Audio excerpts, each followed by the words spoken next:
के परीक्षा देने जा रहे 4 छात्रों को ट्रक ने रौंदा, 2 की मौत। यहाँ पर नवादा हॉस्पिटल में कोई भी डॉक्टर नहीं है। डीएम को फोन लगा रहे, डीएम फोन भी नहीं उठा रहा है। यहाँ नवादा के डीएमसी रूम के लिए ठीक है, यहाँ पर आम जनता के लिए कुछ नहीं है। वहाँ चारों छात्र एक ही बाइक से एग्जाम देने के लिए अपने सेंटर केंदुआ विद्यालय जा रहे थे। घर से थोड़ी ही दूर जाने पर उनकी बाइक को ट्रक ने मार दिया टक्कर।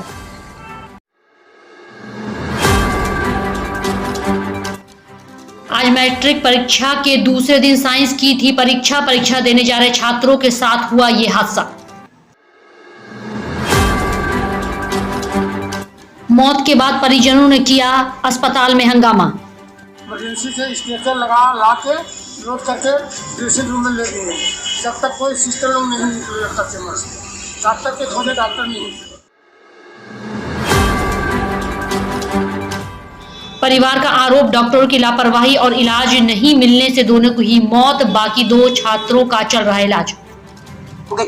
आप देख ही रहे हैं किस तरह से लचर व्यवस्था। अभी 4 लोग आए हैं, उसमें से 1 की मृत्यु हो गई है, बाकी 3 लोग कभी अगर यहाँ इलाज हुआ तो हमको तो नहीं लगता है कि लोग बच पाएंगे।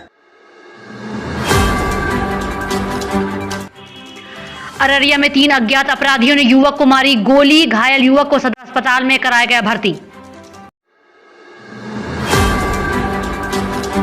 हनुमान आरती के दौरान पुलिस का लाठीचार्ज, 1 दर्जन लोग घायल। नालंदा में हनुमान आरती के दौरान पुलिस द्वारा लाठीचार्ज का मामला आया सामने। अंबर चौक के पास हनुमान मंदिर में हो रही थी आरती। जाम की वजह से पुलिस की गाड़ी को गुजरने में हो रही थी परेशानी, तो भीड़ को हटाने के लिए किया लाठीचार्ज।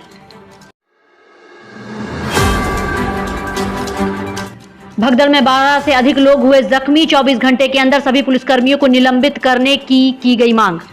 ऐसा किया ना सर, हम बहुत खराब है, हॉस्पिटल में ऐसा नहीं होना चाहिए।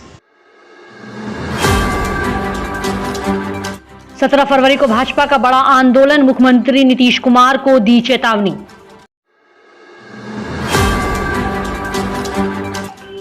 विजय सिन्हा बोले, बिहार में चल रही अपराधियों की सरकार, राज्य के निवासियों की समस्या का समाधान नहीं हुआ तो बीजेपी 2 दिनों के अंदर करेगी उग्र आंदोलन।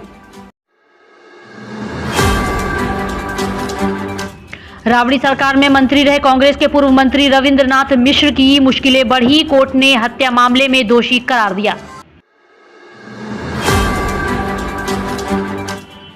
दोषी करार देने के बाद रविंद्रनाथ मिश्र को लिया गया न्यायिक हिरासत में। 21 फरवरी को सजा पर होगी सुनवाई। बिहार सरकार के पूर्व खनन और भूतत्व विभाग के मंत्री जनक राम की बढ़ी मुश्किलें, कोर्ट ने सुनाई सजा, लगाया जुर्माना।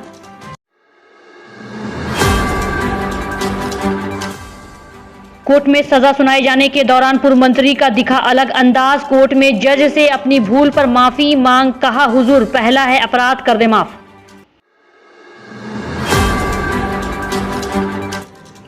मुजफ्फरपुर मिले 3 टाइम बम मामले में फरार जावेद के भाई जैकी हुआ अंडरग्राउंड, पुलिस उसकी तलाश में लगातार कर रही है छापेमारी। जैकी के नेपाल या कोलकाता भागने की जताई जा रही आशंका, पुलिस के अलावा कई एजेंसियां भी ढूंढ रही है जैकी को।